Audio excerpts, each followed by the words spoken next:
Conversation. Thank you for joining us today. This is a different setup than we normally do. We're not fully all Zoom as we were with our last meetings.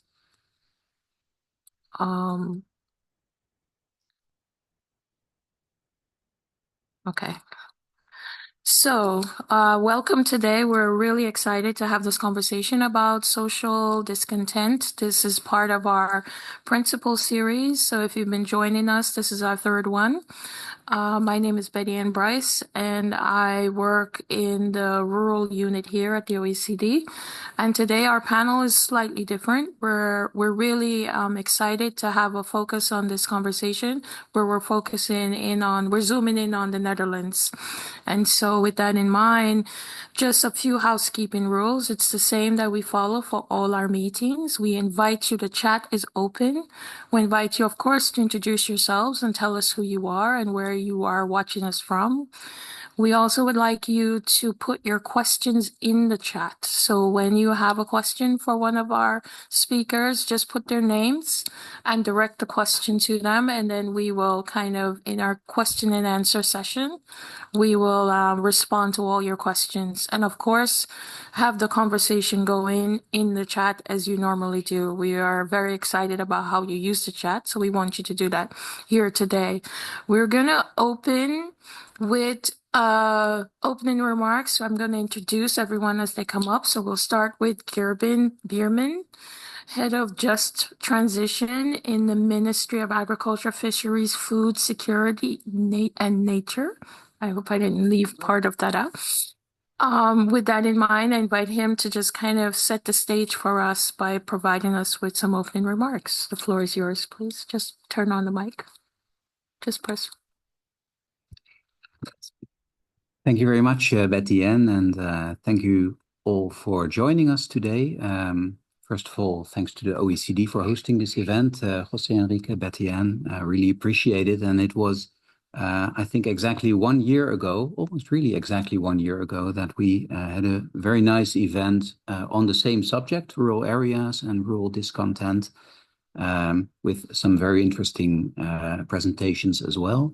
And on my way to Paris, I was browsing through the sheets of that meeting, and I found a very interesting quote.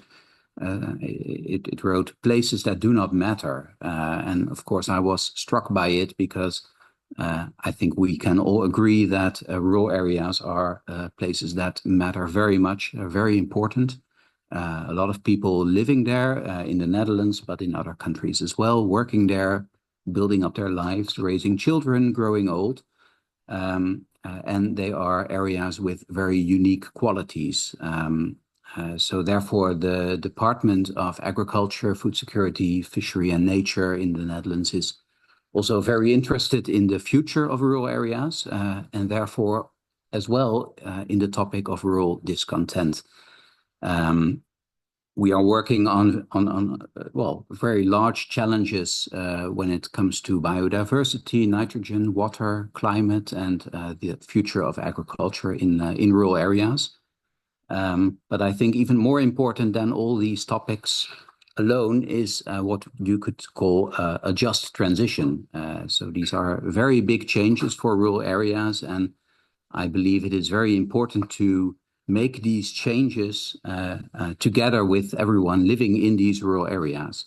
I have to admit that as a ministry, we might in the past have considered this more of a technical challenge, all these big challenges on biodiversity, on water, on climate. But I think we can all agree on, and we see that as well, that there might also be a very large social and economic impact that comes along with that. And I think it's very important to recognize that, and it's very important to see and to do something with all the people living there who want to be seen, heard, recognized, and co-decide on their own futures and ways of living. That makes the topic of rural discontent, I believe, very interesting, and I also believe that dealing with this topic is a prerequisite for working on nature, water, climate, and the future of the agricultural sector.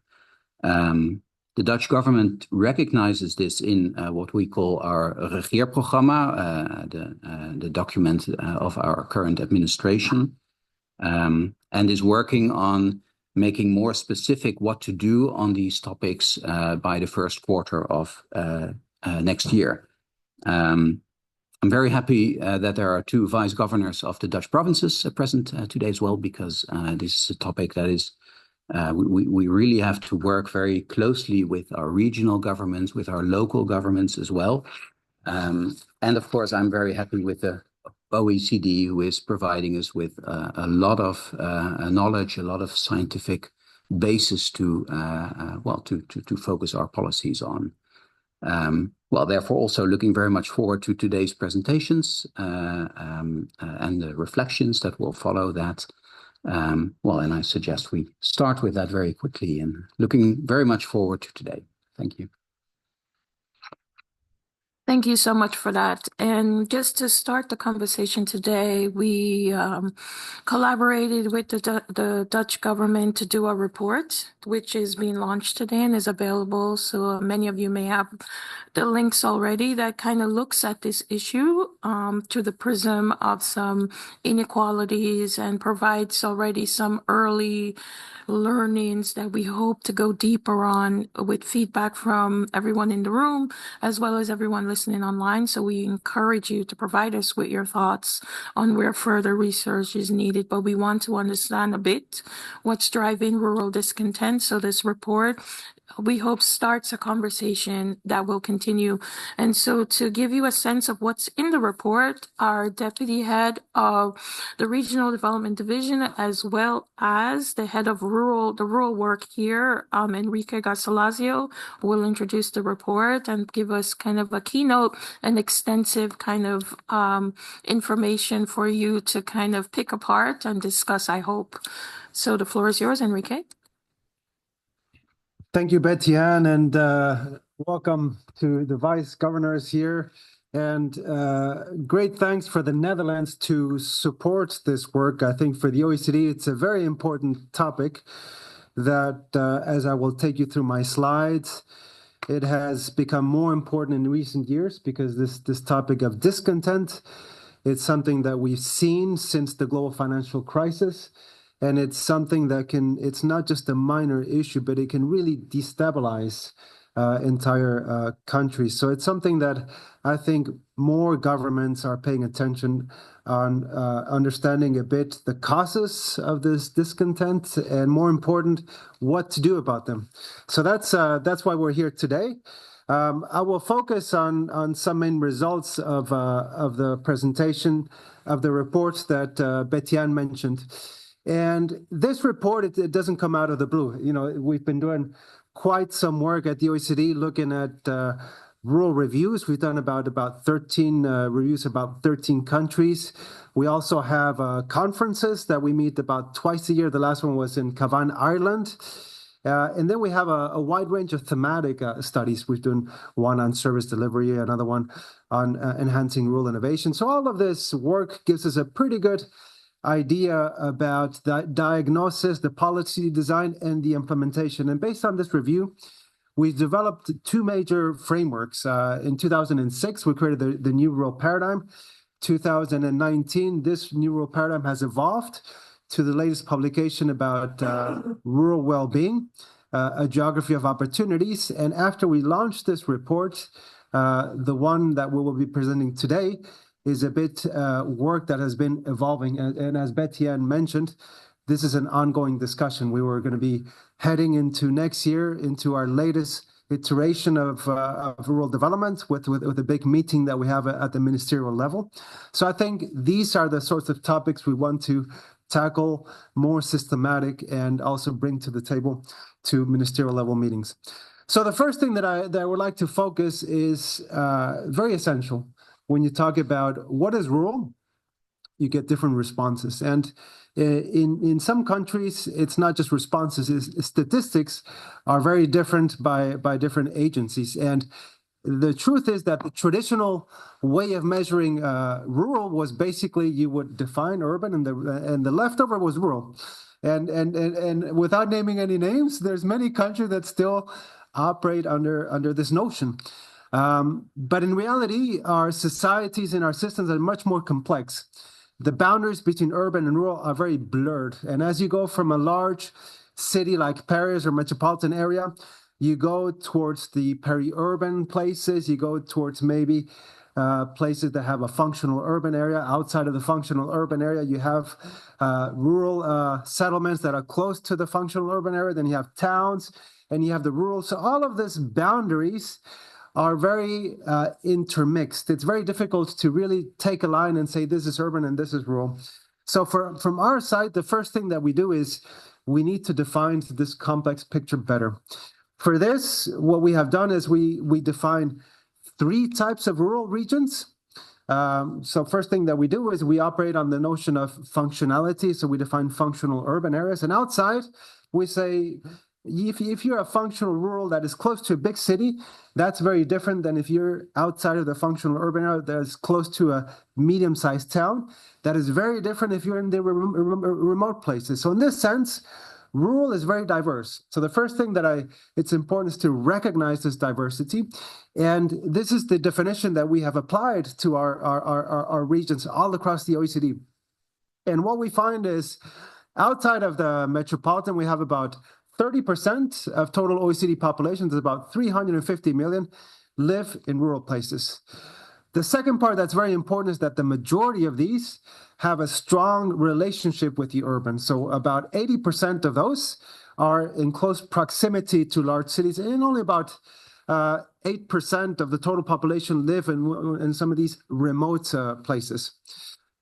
The second part that we see is a lot of these countries are facing these mega trends. When we talk about mega trends, these are big forces that are really shaping our economies and our societies in ways that go beyond the 5-year cycle.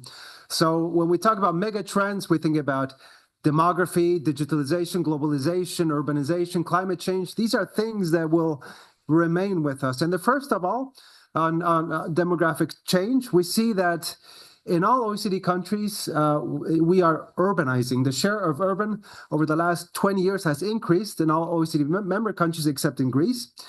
And when we look what's happening inside countries, we find that those that are further away, so like the rural, remote places, are facing the biggest demographic challenges. Just to give you a notion, about the impact of this demographic megatrend. Already about 8 countries are losing population. So this is not just a regional issue. It's an item that is affecting countries and societies. We are shrinking and we are aging, both of the patterns. But the remote places are suffering with much stronger dimensions. For example, the remote places, already about 40% of them are already shrinking over the last 2 decades. The non-metro close to the medium-sized cities, close to 50% of those regions are already shrinking. So that has huge implications. And policies that in the past, were tried to repopulate, you simply cannot in this context of overall demographic decline and such strong patterns. So a policy that is much more adapted to thinking about, well, you're going to be shrinking, but that doesn't mean that your quality of life has to go down. And what can policies do, and how should you think about these scenarios is something that is also something that I'll talk about a little bit later. When we look at the trends in terms of GDP per capita, and this is just a graph from 2010, but we've documented quite well that before the global financial crisis, rural places were converging. They were going at a faster rate. They were doing much, much better than the average. And since 2008, we see that the global financial crisis had a larger shock on rural places. Cities and metropolitan areas, they were much more robust to the shock. And after the global financial crisis, we have the pandemic, and we have now the energy crisis and global instability. And we see that the gap between metro and non-metro, and in particular, the remote places, has been increasing overall. When we do the analysis inside of countries, only about 8 OECD countries, you have that the gap between metro and non-metro hasn't been increasing. So it's something that we see. It is something economic and real. that cities are doing much, much better than rural places. We also have documented that a lot of these rural areas have more vulnerability to energy poverty. We did a study and we find that that is an issue as well in terms of energy poverty. We also find that not just economic indicators, but for example, digital infrastructure. And we see that in many OECD countries, the accessibility to broadband, the gaps have decreased tremendously. So everybody has access to a broadband, but when you measure the quality of connections, the gaps are still very, very big. And we did that with data that we managed to get from this Ookla. So you can go on the Ookla website and see how fast your connections is. So we get this microdata, we process it, and we compare the gaps in the speeds. And you still find that's about a 54 percentage point gap when we calculate the degree of urbanization, but metro on metro about 36 full percentage points. So still in speeds, there are big differences between urban and rural. And it's not just the digital infrastructure that is present, but more important is the digital skills. And the gaps on digital skills within the OECD, it's about almost 50 percentage points between those that have basic digital skills with those that do not have basic digital skills. And for example, in the Czech Republic, the gaps were almost 60 percentage points. So it's not just about investing in digital infrastructure, but it's also about utilization and the skills levels that we need to really, really advance and improve on the digital agenda. After the pandemic, remote working became the new norm. And there was a lot of discussion that it's the death of the cities because everybody's going to move out and all of a sudden work in these very nice hinterlands. But the reality is, and when we measure the percentage of people that have moved to remote working on the rural areas, they have doubled. It's true, from about 5% to close to 8.7% after the pandemic.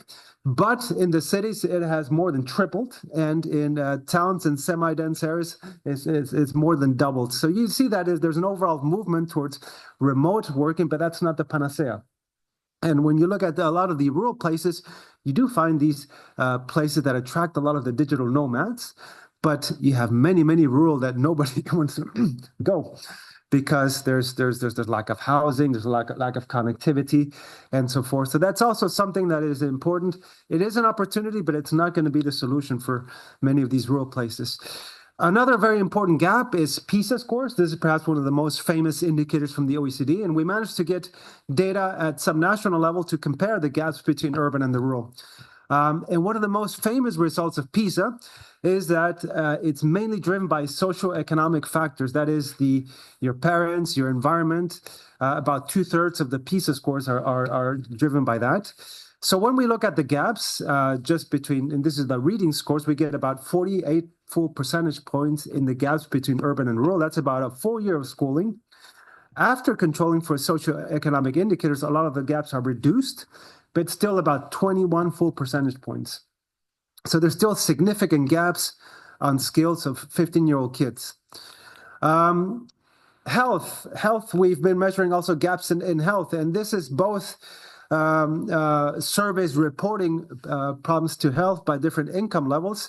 And you see they're systematically much higher in rural across all income levels. We have also measured the green transition and how different places are sort of advancing on this. And you do find that rural places, they do have the majority of land within the OECD. They're producing the majority of renewable energy deployments. But still, if you compare that to CO2 emissions per capita, they are polluting much more than on a per capita basis in terms of the cities. So in terms of the overall production of renewable energy, you see that rural are the leaders on this. So, a lot of the climate change solutions will come from the rural, but the key question is, who will benefit and who will not after the transition is over? How can we build systems that we do this notion that was mentioned before, this just transition, that we make sure that it's not just deploying renewable energy sources in rural, but also connecting them with the ecosystem, making sure that rural stakeholders also benefit from this transition. Otherwise, you're going to get discontent, backlash, opposition. So that's a bit some of the data that we put forward. It comes in different phases, these growing gaps in different indicators. Now, the key question is, what should we do? What can we do? The first thing is, the first lesson is capitalize on urban and rural linkages. Make sure that rural policies are aligned with urban because the economic systems, they're not disconnected. People come to cities, they move, there's flows of people, goods, services. So there's a lot more that we can do, that we think we can do to overcome some of these silos that sometimes it's the urban, they just look at the urban boundaries, the rural, just look at the rural boundaries, but there's no common agenda and common program. So we put a lot of emphasis on this, and we have a lot of work already on understanding the types of partnerships that can lead towards effective urban-rural linkages. The second part that we think is forward-looking policies, because a lot of these drivers of discontent have to do with the mega trends. So we need to think ahead, think not just 5 and 10, but really 35, 40, 50 years. Come up with foresight exercises so that you think and you identify what are the opportunities on these mega trends that can be there for you? What are the challenges that you need to face? Be a bit more anticipatory. And in fact, some years ago, we tried to do this exact question on understanding what are the opportunities for innovation on rural. There was a lot of discussion for cities, smart cities, but we thought, hold on, a lot of these technologies can really help rural places, but how should we position ourselves? What are the things that need to be put in place? The third part, I think, something that we have documented in other publications is with globalization, you have the service sector economy that benefits more from agglomeration effects. So cities have really benefited more.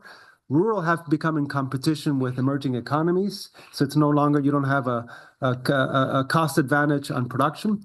So you need to understand where you have a niche in global value chains and how can you add value to that niche. So really understanding of adding value on these global chains is something they've been working on within primary activities, tradables, fisheries, natural resources, and so forth. I think this is a very important area of really thinking, adding value to rural economies in these niche areas. The fourth thing is to use innovation. We've been having a whole program around understanding how innovation comes in rural. It's not science and technology. Innovation in rural places goes beyond that. In many occasions, it's about entrepreneurship. It's about absorption, adaptation of innovation. It's about social innovation. It's about other forms of innovation of small firms that are more present in rural places. So we've done already about 4 reports on this topic that we have several solutions that could be really interesting. The 6 elements that we think is not just think about economic factors, but also enabling conditions, and the quality and accessibility of services is very, very important. And how to deliver these services to rural places must go beyond these traditional sectors. We've done a lot of work on health and education and thinking about what sorts of fine-tuning are needed to address the particular challenges that you have in the rural. The reality is, in the rural, it's more expensive to deliver services on a unit basis because there's less density. So you need to overcome a lot of these elements. You need to take advantage of economies of scale, economies of scope, strategic planning. So we have a lot of lessons already that we can improve better services. And better services is going to be key to attract skilled people. It's going to be key for quality of life, for well-being standards. So this is a very, very important area to actually deliver better services in some of these rural places. The 6th element, I already mentioned this rural agenda for climate action. And here, I think what's important is to understand of how to create dialogue and do it in a way that is also embedded in the local ecosystem. We know that a lot of these renewable energies bring a lot of noise, land use conflict. They generate a lot of distrust and discontent. We need to make sure that these are connected to opportunities of local SMEs, that you also bring some benefit back to the communities. Otherwise, there's going to be a backlash against this rural agenda for climate action. The 7th element is on designing policies. And here, we think that 4 or 5 key elements are key. The first is data. We need to measure what are the areas of strength and weakness. We need to use the data to give us information about diagnosis. The second, strategic planning. If we don't do a strategic plan that is long term, that it brings everybody on board, it's very difficult to find solutions. The third part that we think it's bottom up. Development comes really from the bottom up. We cannot impose it. We cannot just put a top-down approach. We really need to engage, get the buy-in, allow local communities to be an active elements in this model. Building scale. One of the problems that we have is that all the rural communities, they want their small little share. And the policy becomes very fragmented, very automatized. So making sure good horizontal cooperation within the rural community to make sure that we're building scale is very, very important. And the last approach is it's not a single bullet. We need holistic approaches. And here we've done a lot of work on rural proofing that Betienne has been leading, but thinking about how can we get a lot of these national policies better integrated? How can we think about services, housing, accessibility? How can we find the right combinations that are needed for the rural? Thinking about the enabling factors, but also promoting more of this endogenous development.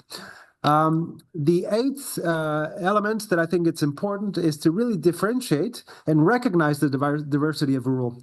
Using these definitions that I mentioned at the beginning, they're nice for statistical purposes, but I think they can really help better tailor policies to the challenges and the particularities on different types of rural places.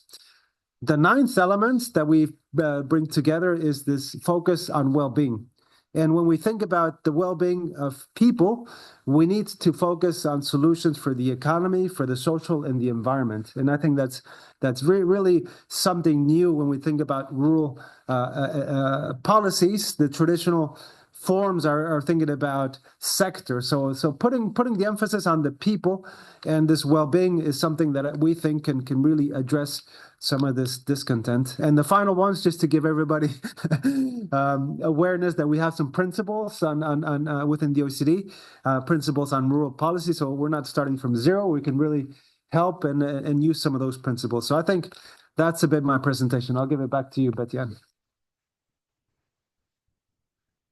Thank you. Thank you so much, Enrique, for that summary. Obviously, Enrique covered a lot. I encourage you, we'll put the link to the paper in the chat. I tried to hold Enrique to less than 15 minutes, so he didn't cover all the components, but I encourage you to take a look at it. Now I wanted to open it up. We have a very distinguished panel with us today, and we know that the Dutch government is at the front lines of some of these issues in different ways. So I wanted to maybe ask some of our panel to react a bit to what they heard. So I'll just start maybe with Governor Hank Emmons from the province of Groningen. And don't kill me for the pronunciation. I apologize. The floor is yours. Thank you, Betienne, for your introduction. And no comment on your pronunciation. If you don't have any comment on my pronunciation, then we're even. And thank you for the presentation, Enrique. Very helpful. A lot of information. That's basically, we know it, but now it's on paper, so that will help us in our policy making, at least in the provinces where we are working, at least where I am working.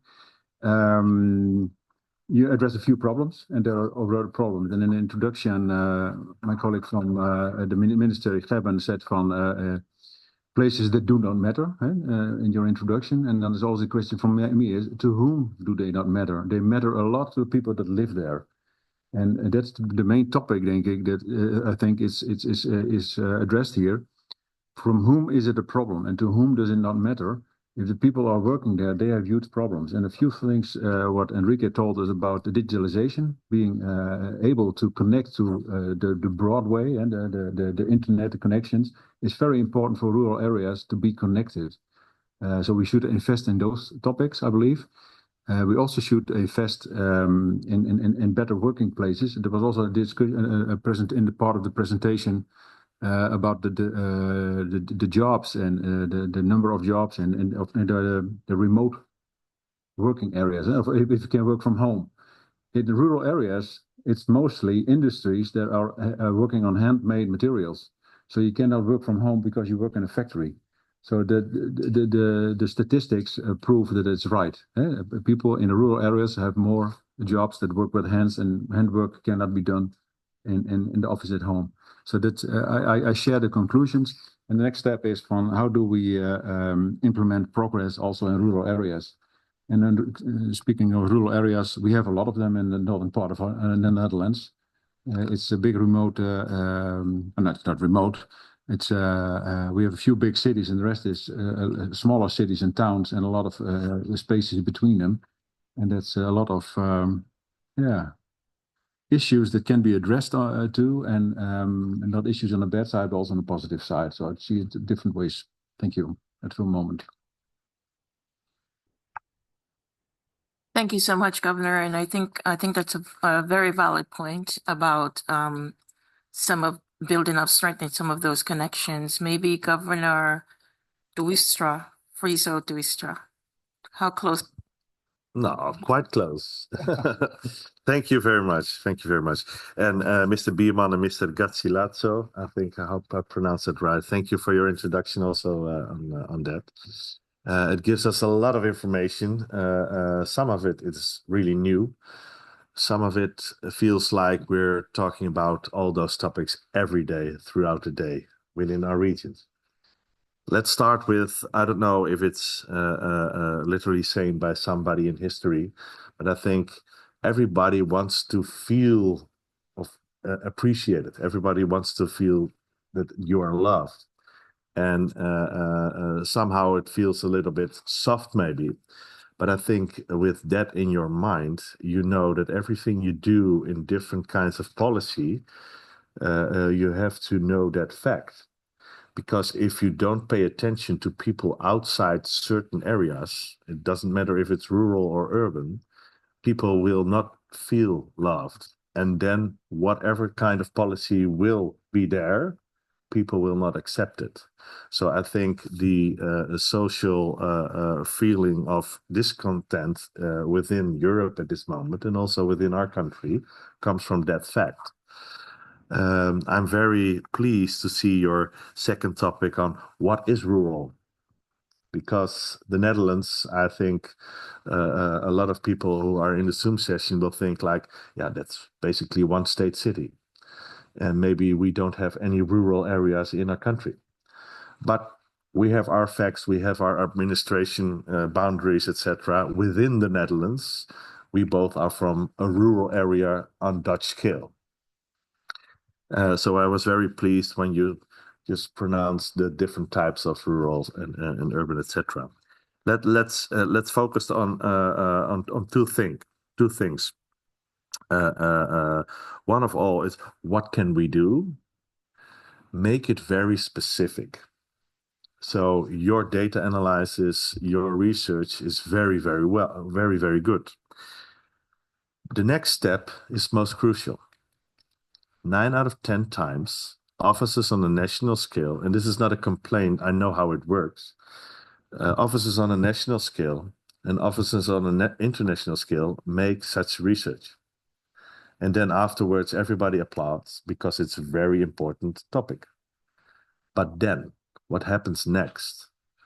When we are in 2025, next year, let's ask the national governments, what did you do with this report, with this research, with your rural and urban areas? How did you discuss it? What did you made of it?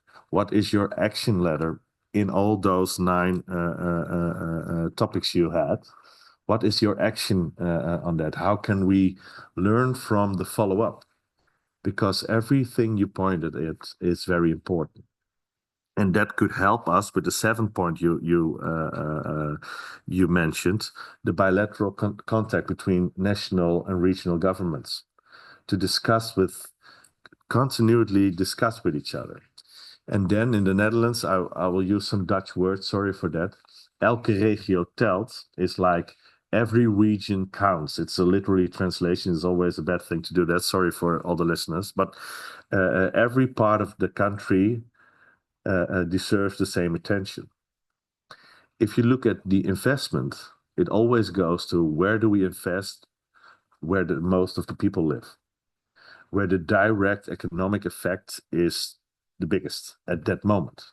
But if you want to capitalize on rural-urban linkages, what you just said on topic number 1, maybe you should invest where it doesn't give the direct most economic effect in the beginning, but in the end, because you want to focus on policy in the future.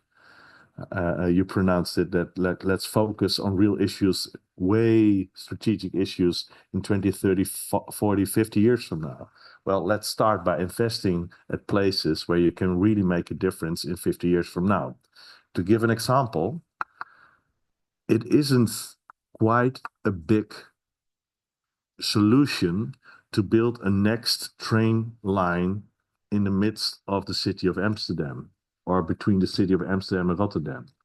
Yes, it has direct effect on a couple of million people.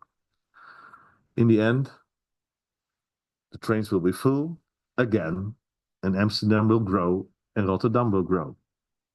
I think maybe it has a bigger effect if you make a railway from Amsterdam to rural areas between a metropole area in the western part of the Netherlands and between a western part of Germany, and connect those two metropolitan areas, and between them maybe a couple of million people live, but then you invest on a rural area up front.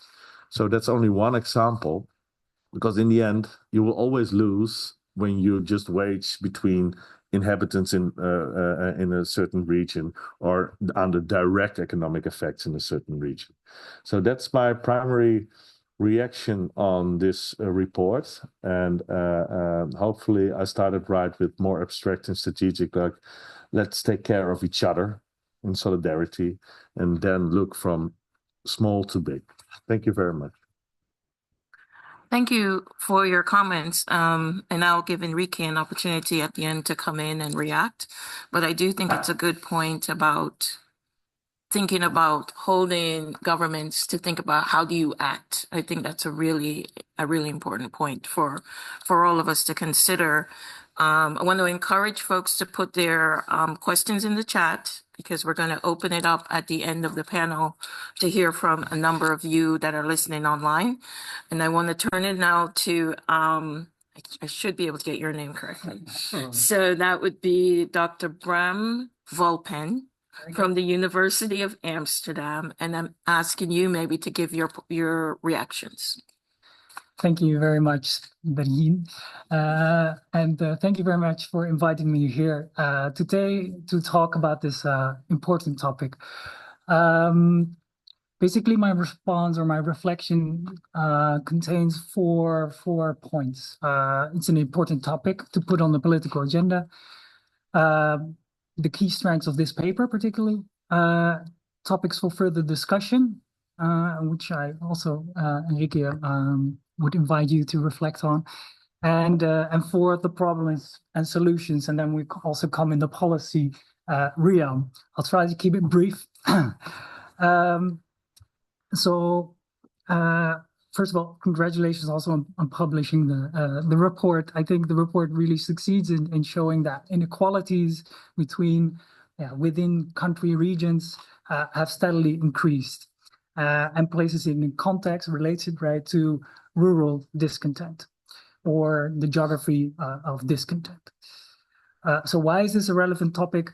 It has come to the political forefront in the last years, right? So and many political and economic geographers have pointed towards geographic patterns in, for instance, political shifts, a rise of anti-establishment parties, Andres Rodriguez Pose's work kind of threw a stone in the pond. It's a Dutch saying for making waves.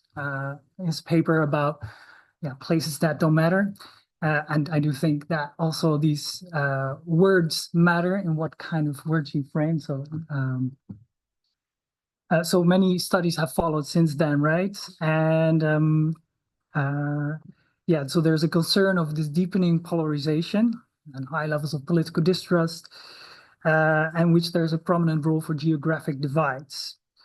And I think this will remain important the coming years. It's not something like, okay, we had this in a few years and there will be new political challenges. Why do I think? Because many of these political issues we'll be talking about the coming years have a speciality to it, like a spatial element. So spatial challenges are kind of stacking, right? So there's competition, especially in the Netherlands, right? So the Netherlands is a small country, densely populated in most parts. So there's a competition over space. If we're talking about the energy transition, windmills, sun parks, where do we place? Where will we place them? Data centers, the electricity grid. So these have all spatial elements to it. Also dealing with the environmental limits. For instance, the nitrogen crisis, right? So the intensive farming. And the biodiversity loss, return of wildlife we see across Europe, which there are discussions and public fear about the return of the wolf, for instance, or in other parts, the bear. And the impact of climate change, right? So droughts, floods, water insecurity, et cetera, et cetera. So these are big political issues that have important spatial elements to it, and which often then, if we're talking about, well, problematizing it, but also in terms of solutions, there becomes this us versus them in a geographic way. Well, then we're rural and it's about us versus them in a city or in a metropolitan region. And I do think that this report can make a difference. My fellow Dutchman, Friso, was mentioning the report in the Netherlands, Elke regio telt, each region counts. It's a report that has been embraced quite broadly within government. So it can make a difference. And that's, I think, important to note here as well. So the paper really provides in my eyes, the report provides a really detailed overview, right? So we've seen the beautiful visualizations and the graphs, which goes beyond GDP, right? So income inequalities, access to high-speed internet, digital skills, population change, school performances, health problems. So this is very insightful and I think very important, work. And the paper also argues that these issues are interconnected, right? And one leads to another.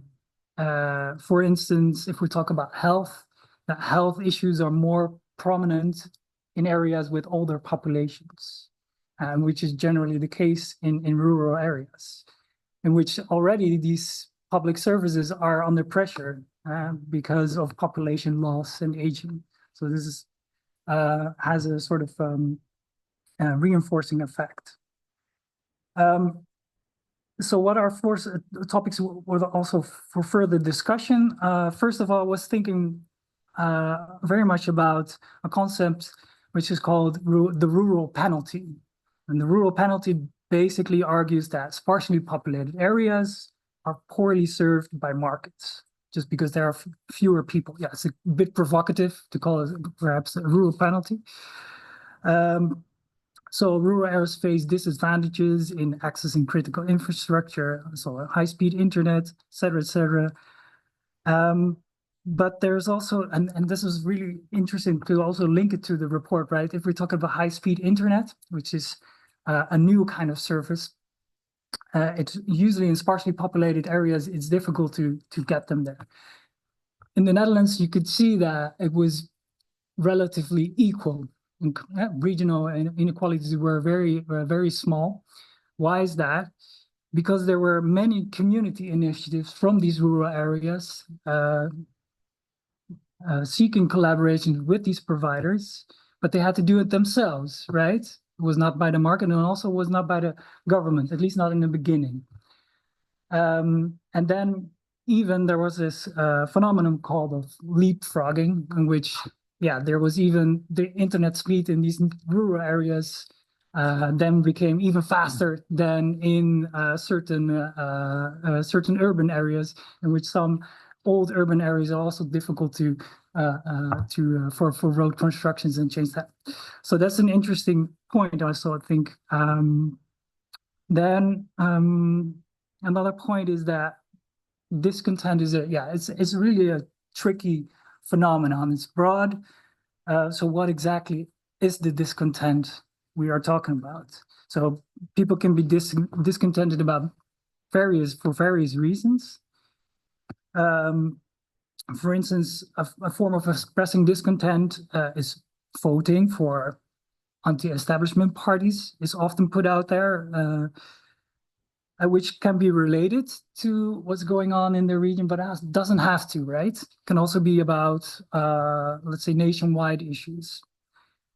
There are also other forms, or there are many forms of this discontent. So political distrust is one phenomenon. Well, dissatisfaction with one's living environment, for instance. Societal unease, which is more about the future outlook of a place, a nation, perhaps, or a region, perhaps. So there's also this scale in kind of these perceptions. But also an important one, and it connects also to, I think, what was mentioned earlier by Friso, is regional neglect or a community recognition gap. So the feeling of being ignored by politicians, that investments always go to other places, or that the region's being looked down upon, for instance, just on the basis of a regional language. And these in the Netherlands, and also, for instance, in Friesland, are high levels of the feelings of regional neglect. So roughly about 60% of the Frisians share this feeling. 60% is quite high. It's way higher than, for instance, votes for anti-establishment parties. So it's shared among many people. Then an important note is also that not all regional inequalities automatically lead to discontent. So what exactly drives discontent is also an important question. And there are perceptions, and there's sort of the reality, right? So yes, the perceived inequalities and their reality. For instance, we know that there are some predictors such as income levels for political distrust, right? In these regions, often with high political distrust, there's high social trust, so social cohesion, for instance. And there's a risk of perhaps viewing that discontent from our own ratio, our own perspective. So we see these inequalities and we see discontent, it must come from this, while it might be a bit different. So that's why that's where the perception side of it is also very important, I think. I'll try to wrap up here. What I think is perhaps an idea also in terms of solutions and policies is that, well, regional development policies, they started, at least in the Netherlands, roughly around this after like the post-war period, so after the Second World War. Then it was a bit, we want to strive for, the idea was to strive for regional equality.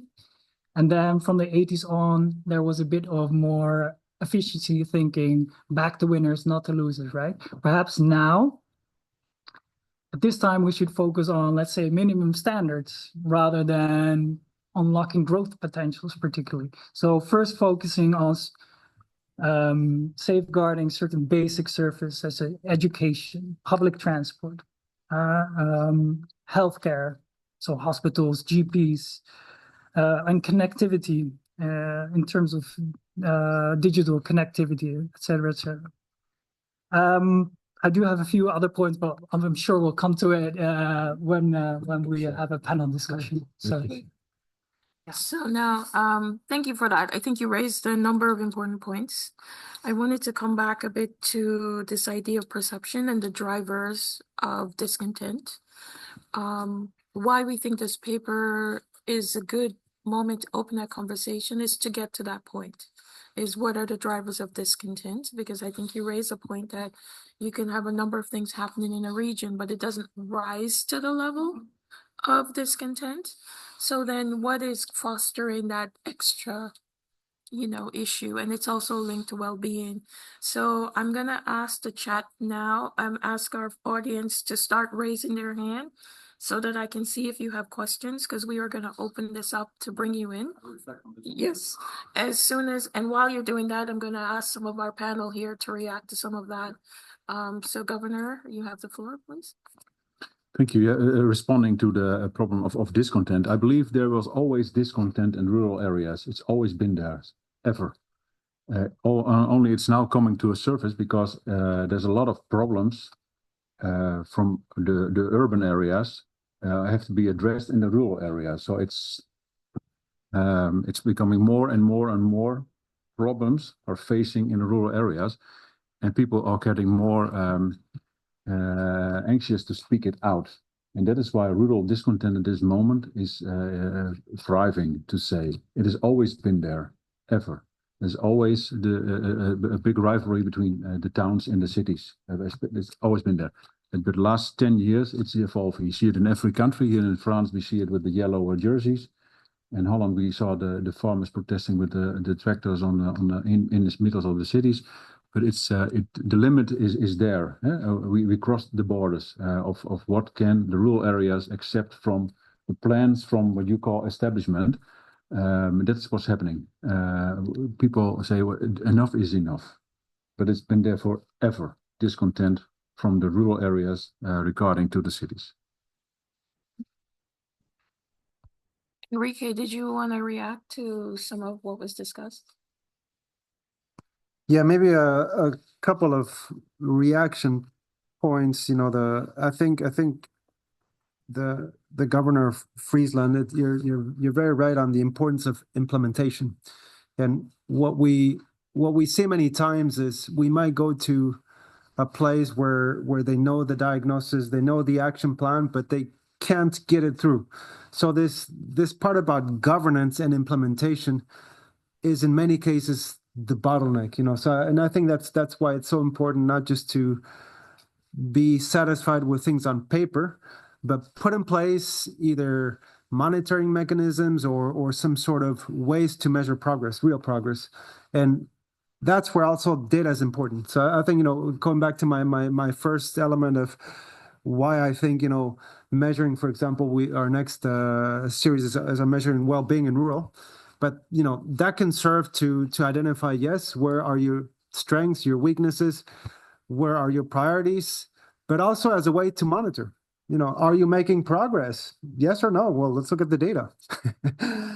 So that's one of the elements. The second is this importance of perceptions, and that's a very tricky one, because if you go to statistical offices, they're like, no, we need real data. We need what is give me some really solid data. But in fact, perceptions are very important. And I think what Betienne mentioned before is what triggers things to go. If the governor is right that it has also existed always, but now people are doing against it. What is it that triggers that? So I think that's where we can look better into these perception indicators. And on our side, this report is not the end by no means. I mean, it's just progressing, and that's exactly the area that we would like to get into. Where in our analysis now, we have gone beyond this GDP to look at well-being in a broader notion. In our report that's going to be forthcoming, we're starting to get into these perception indicators. And I think what we would like to do in our analysis is to correlate some hard indicators to the perceptions to really understand what's driving these movements on perceptions. So I think you're very right. We're still, there's a lot of roads to go. And I think this, just to finalize my reflections. The Netherlands report that all regions matter. So I think from the perspective of why should you care about rural, in my view, there's different elements. One is, if you don't care about rural, you're missing out. Rural places are important to national economies. If you look at the export baskets of countries, what you export is mostly rural, agriculture, mining, resource. So first of all, they matter for national growth. So thinking about how to make them better is going to benefit the national. But second, I think that if you don't take care of these imbalances and this discontent, it can really bring the whole system. It can bring instability to as we saw in France with the Gilets jaunes, in the case of the Netherlands as well. So I think the question is quite important, but also many countries by constitution, you have the obligation to deliver services wherever you live. It's by no means just in the city. So I think it's also a mandate for many countries to deliver good living standards and then let the people make the choices where they want to go. So I think this is just some reflections. Back to you. Thank you. Governor, I'll give you the floor in 1 second. I wanted to just put a question that came in the back of your minds from William Parnell. And he had a question for all the panelists, and he wanted to ask if do they see any systemic use of social media and misinformation is being part of what's stirring up discontent in rural areas? If so, how can this be addressed within rural communities? So this idea of how these kind of new media way of communication, how is that affecting discontent? Governor. Yes, thank you. Thanks also, Mr. Purnell, for your question. Well, let's start with that question then, and then my reaction, what I wanted to give back. I don't think, but that's only on my suggestion. I didn't do any research on that, but I don't think that there is quite a difference at this moment as I see it in the Netherlands between the effect of misinformation between urban or rural areas. Maybe it has something to do that the Netherlands is quite urban at all, but that the fact that misinformation or the misuse of information in social media has an effect, yes, we see that a lot. At this moment, we see the next step in that policymakers and politicians, like myself, for instance, don't use certain social media platforms anymore. At first, we thought, okay, we're going to miss the mass, how we can reach them. But now, after 1 year of not using all the platforms anymore, well, it doesn't have the negative effect that we thought. So I'm not scared anymore to maybe in a PR kind of way not using the social medias anymore. As a politician, that's quite a thing. Can I show my policy? Can I show my activities, etc.? 1 or 2 of those platforms we still use, but on the other platforms, and I don't feel free enough at this moment to pronounce 1 or 2 names in that, but we just thought it's too much garbage on that, and we don't want to be part of it. And we see that the negative effect on that is that people show in city hall or in regional parliaments on an information evening, for instance, telling non-truth, but not from the basis of I want to be not trustworthy. They really believe in what they're saying. So the first hour of the evening we use to explain what the real facts are. And on the regional level, that still is possible because we know the people still, and they know us, and we have a trustworthy relation. Also, if it's public, then trust us. But it's different kind of cake if you look at one of the national government telling you that that's not the fact. They don't believe that at all. So there's a difference between rural and urban, regional and national politicians. The point I wanted to stretch out is on the all regions matter. Also has a side effect. And the side effect is that we're in Paris, for instance, here with the banlieues, the outskirts of the city. We also have such social parts of, for instance, the greatest cities of Amsterdam with social challenges.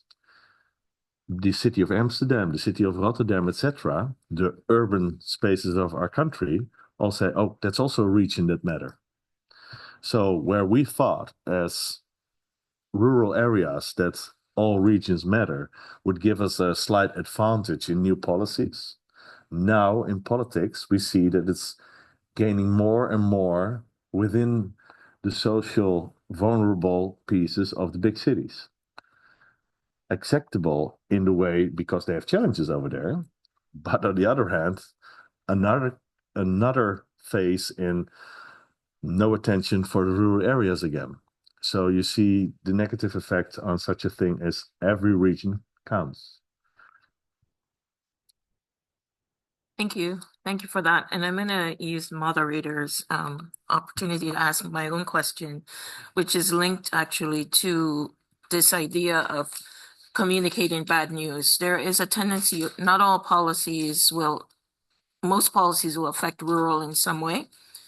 So going to that idea of communication and how communication has changed, because you are policymakers yourselves, how do you communicate or maybe bad news, right? Because it's not always good news. And sometimes it's linked to this idea of perception, and it's linked to this idea of how rural is ready for what is coming down towards them. So how do you take this information, given the sensitivities, and then communicate that in a way that will be received, even if the impact is not the one that they would like it to have?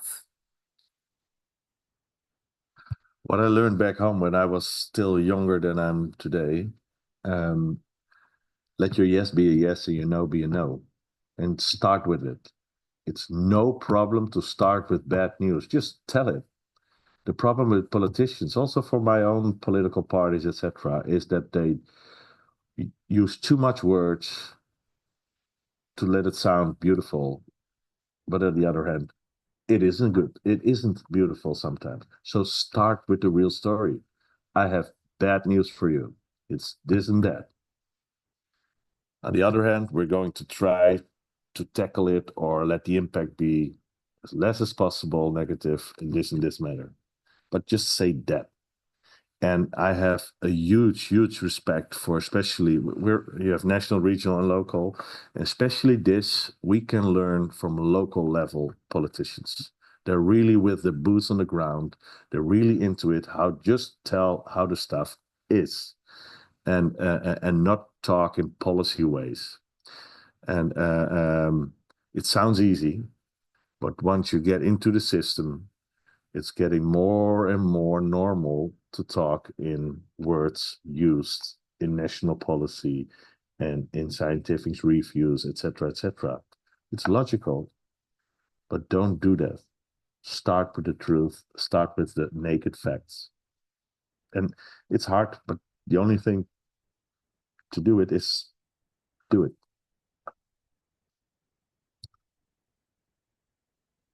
We have I would say, not much a question as an observation from Gabriel O'Connell.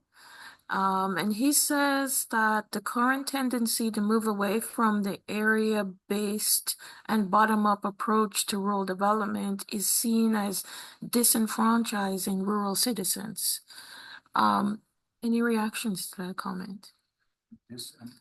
This idea or this move away from area-based and bottom-up approach in rural development is seen as disenfranchising rural citizens, kind of taking away their ability to kind of interact or to be a part of it. But Gabriel, feel free to unmute yourself if I'm not framing your question correctly.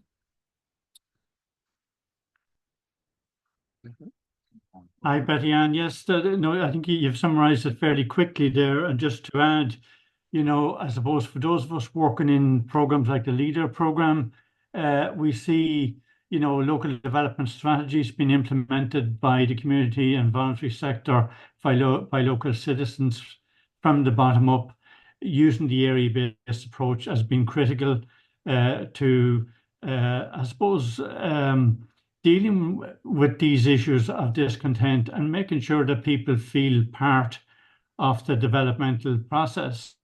There is a tendency in recent years to design from the top, and maybe pay lip service to the bottom, if you want to call it that.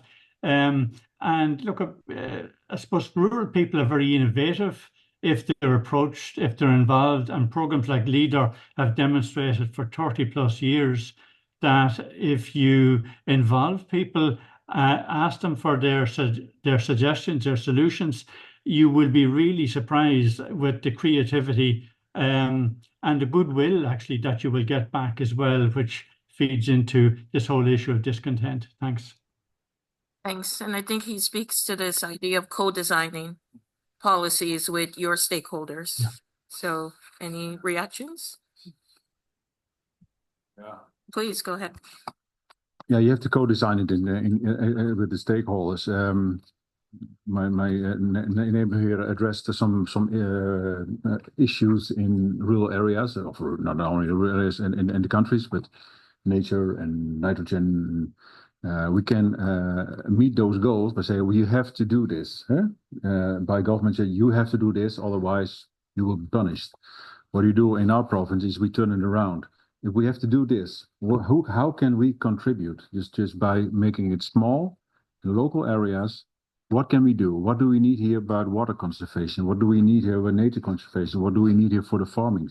So build it bottom up, and then you can contribute to the bigger problems. Start locally. And we do that a long time already in the Netherlands. And you wrote it down, Friso, but I can use it as well. We're working with another European programs. It's called Interreg, also leader projects. Make small projects happen in the rural areas. Make them significant in the problems that are there. And that's working very, very good in the northern part of the Netherlands. So it's basically from bottom up, be in dialogue with the citizens, with the farmers, with the nature conservationists, just everybody on a small scale table. That's what works.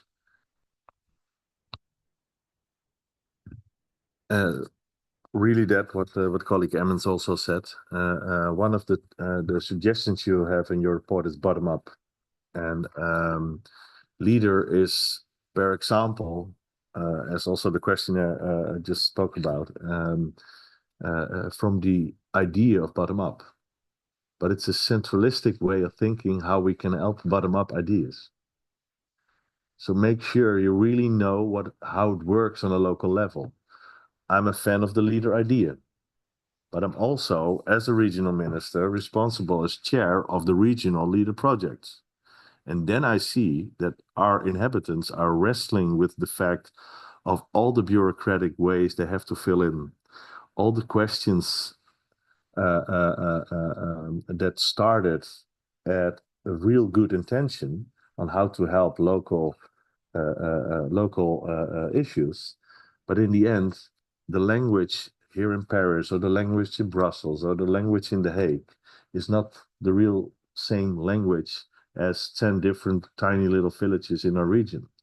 So if you really want to give trust from a centralistic way, a project such as LEADER, please stay on that because it's very good.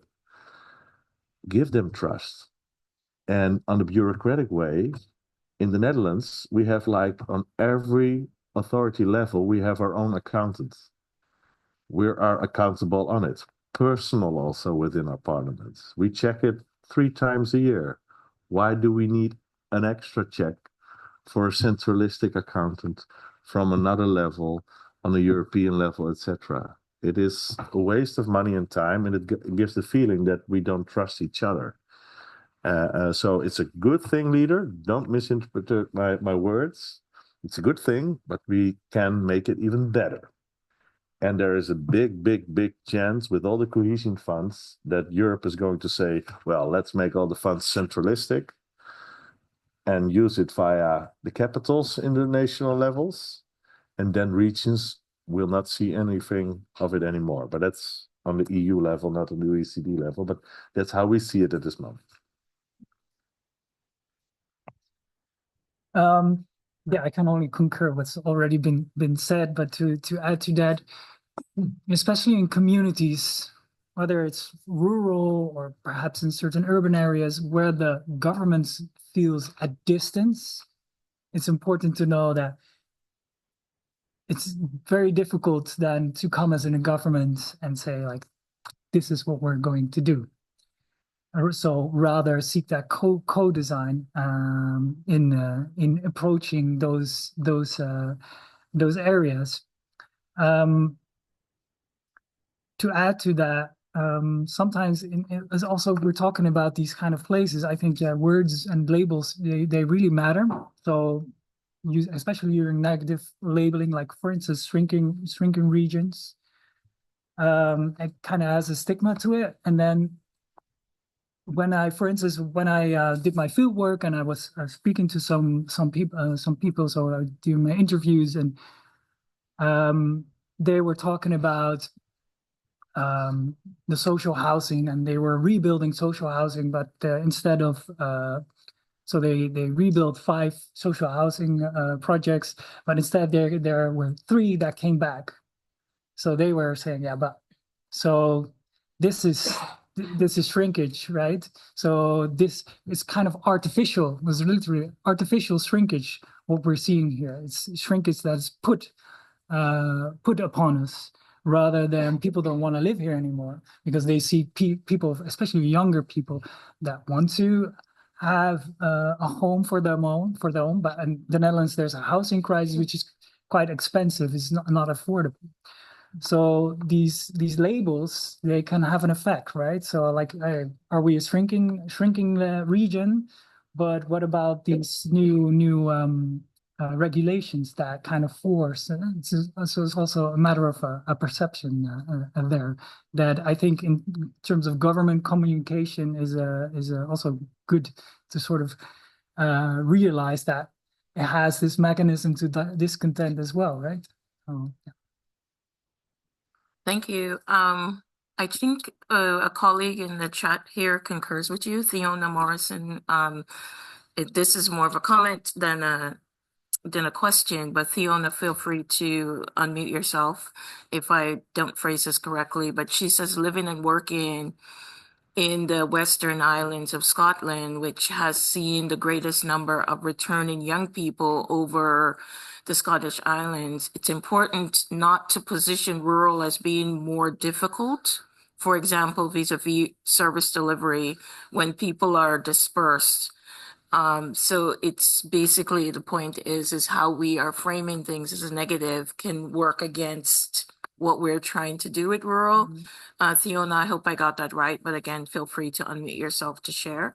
So I do think that these issues are very important. So wanting to see if anyone has any more comments before we roll into Enrique. Just a couple more thoughts from me. I think you are right when it comes to the leader. You know, I think it's very important, these bottom up programs. The key question is how to scale it up, because what often happens is that we end up having too many small programs for everybody. And then when you think about the compounding effect, many times these programs do not talk to each other. So that goes back into the importance of thinking about scale and functionality and building things that can really deliver as a whole to rural communities. So I think that's very important, thinking about the scale of these bottom-up approaches. The second part that I think it's very important is to move away from these zero sum. You know, is it urban or is it rural discussions? And you know, I think you mentioned that before, this us versus them, you know, that discussion. I don't think that helps. And the way that we're trying to frame it is to simply understand that rural is very different than urban. It's not better, it's not worse, but it needs a different treatment. You don't need the same tools to make rural successful, but you need to understand. You need to come up with solutions that really are effective. And I think that's where a lot of the discontent and problems are coming, that a lot of the policies are coming from national ministries or from capitals, simply rolling it down without really understanding what is it that you really need in this community. So I think, frame it in around those angles to say it's not one against the other, but they're just different, very different, and you need different tools. And to a certain extent, that's what we're also trying to do with when it comes to health or education, that you think, okay, I'm just going to apply the same rules. Well, no. How do you deliver a school in a place that has 6 students that might not meet all the regulations, but if you kill that school, the whole community goes down. So just some reflections on my side that I wanted to put on the table. Yeah, thank you. I think that what you just told is very, very important. We're all equal, but we're definitely not the same. And it's no problem to pronounce that. Everybody is different and unique in his way, in personal way, but also in regions, whatever you are. And it also, if you pronounce that in respect to the other, it's no problem to make different decisions in the same situations. Make different decisions in the same situations because the areas are different.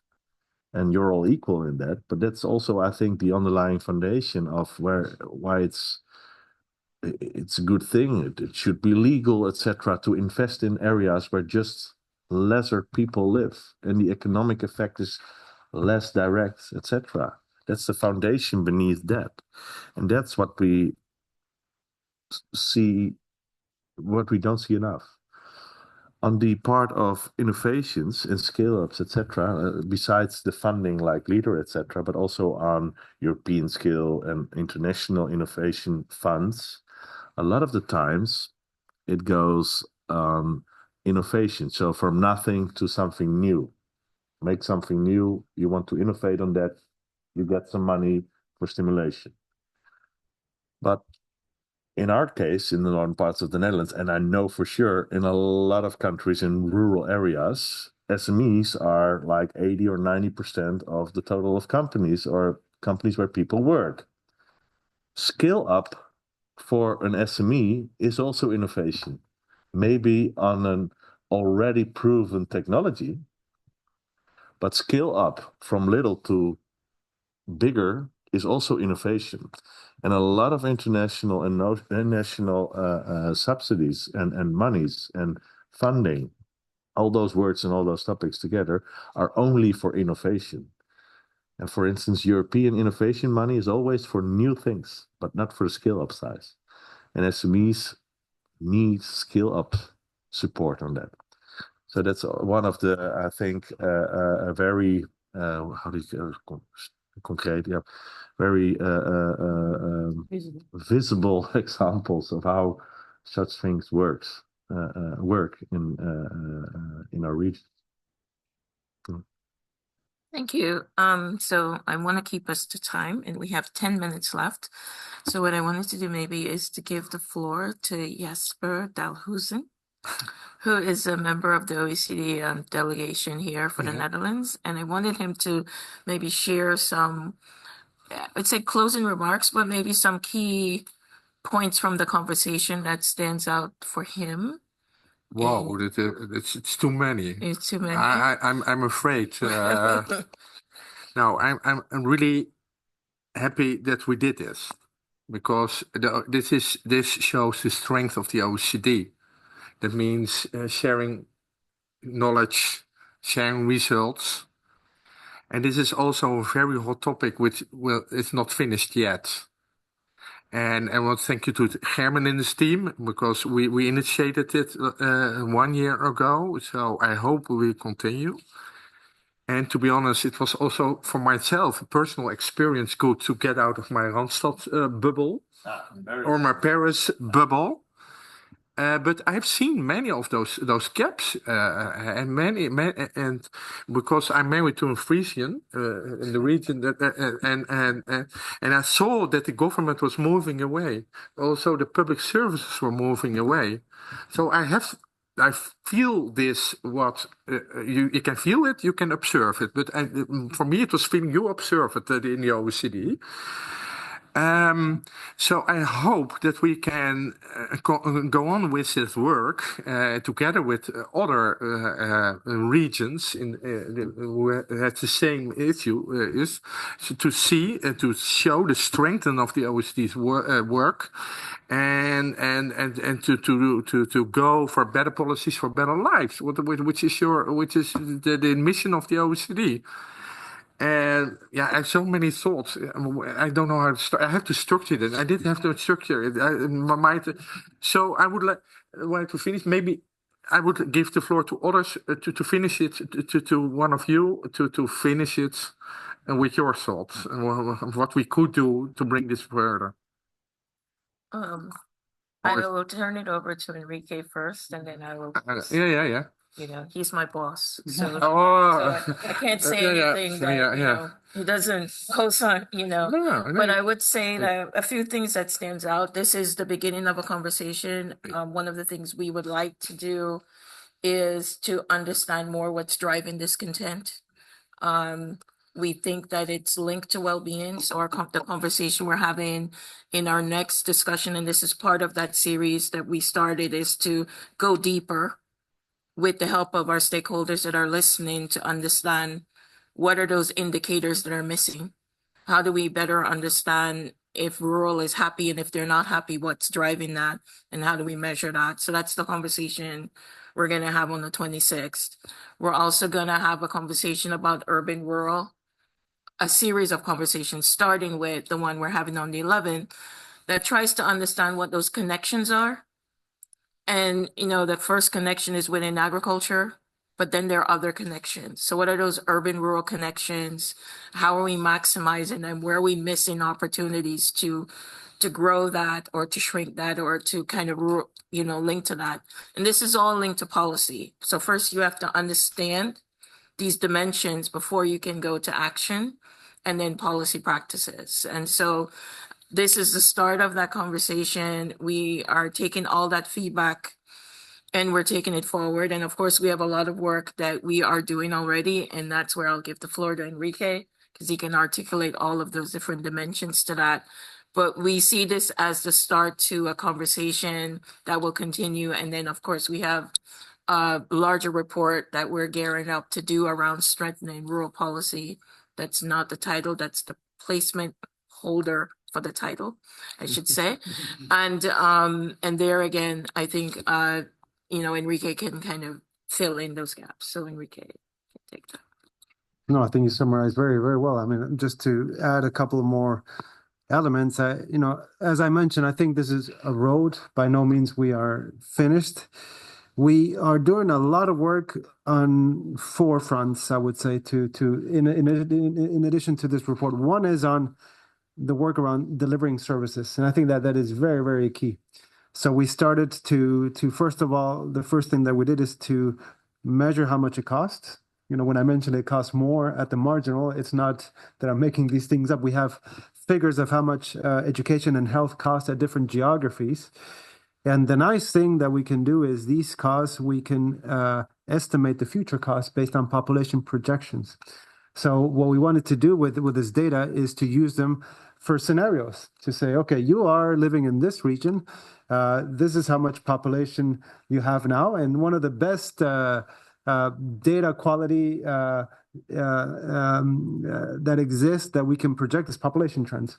So we can pretty much estimate what the future cost will be, and help regions better prepare, or ministries to say, how are you going to address this cost if we know the marginal and the total? So that's on the services, that's one of the areas. The second one is on demography and demographic decline. And we have a whole series of studies that is on preparing regions for demographic change. And here, what we've been working on is on this policy of adaptability. And you mentioned this shrinking being a negative connotation. Well, we're trying to change it around and say, because you're shrinking doesn't necessarily mean that you're doomed for failure. Guess what? 20% of metro regions are also shrinking. It's not just so, but what is it that you can do to try to make the most out of your reduction in your demographic projections in terms of innovation, service delivery, the importance of broadband, because broadband and quality connections can really help to deliver services. If you're thinking about e-medicine and e-health, you need that backbone to deliver some of those things. We're looking a lot about AI and the future of AI, and it's in these areas that a lot of the experiments are saying, on education, giving tailored education to different areas. There's tremendous effects that can have on with the AI on some of these rural. So that's a very exciting area that we're trying to work on. And the third part that I mentioned was on innovation.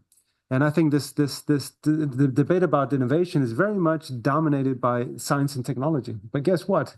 Innovation, if you go to the rural places are very, very innovative. There's a lot of entrepreneurship. Because you are on your own and you need to find solutions. You don't have anybody that can, so it's an environment that leads to a lot of entrepreneurship and success stories. So that's an area that we also want to bring awareness to governments of how to support that type of innovation. That doesn't mean getting funding to R&D, big firms. It's a very different type of innovation, but it's critical for rural. It goes back to my former point that these are different animals and you need to treat them differently. And the last one, we have a big meeting coming up next year with our next strengthening. And what we're trying to do is rather than to give just a description of the state of how things are, and this is the policy framework, we want to give real examples. So we're trying to work with all of our delegates to give us what is it that's working in your country? What is it that you did that you think could be interesting for other? We want to give it the publication as a sort of an implementation tool, like a portfolio of examples that we can learn from each other. So we want to make it much more action-oriented, that was mentioned before, not just a statement of the problem and this is the framework, but concretely, what works, what doesn't work, and to put it down. So that's a little bit how we're trying to advance on some of this. But again, for us, it's also very interesting to hear from Groningen and from Friesland your own stories and the discussions we had before. They're very, very useful for us and really give us this notion of what's happening on the ground. So very much appreciated for your visit today. Gerben, did you want to? Yeah, thanks. You might want to put on the mark. Sorry. Yeah, perhaps some closing remarks as well. First of all, I'd like to thank again for the collaboration with the OECD, with the provinces, and for all the interest in the subject. I think you mentioned very well. This is just the start of a journey, and definitely not the end of it. Many interesting things have been said, but there were two that really stick with me. The first one is the difference between the more material and the more immaterial aspects of this research and of rural areas. The material part has to do with delivering services, with I think already many has been said about that. The immaterial part, I think, is at least as interesting. So the part of perception, the part of feeling left behind or not heard. I think there's a whole pool of further research to do into that. Another thing that was already mentioned by some is the more positive connotation. I think we have a tendency of focusing on the things that are not going well or that are lagging behind. It's very important to do so. I think it's also important to put a story besides that of the qualities of rural areas. Some things were mentioned already, the more innovative part. The things that rural areas can deliver and can provide for the whole national level. And I think if we want change or if we want to work on certain challenges, it's really important to emphasize that part as well. So well, I'm hoping for a lot of further collaboration on that. So with that, we will close the meeting with thank you for your time, for joining us today, for everyone online, for staying with us. And this is probably my first meeting that I closed on time, so I appreciate that as well. Thank you so much. We will put the recording will be, and the presentation will be put online as usual. Just give us a few days and we will circle back with that. Thank you so much. Goodbye. Right.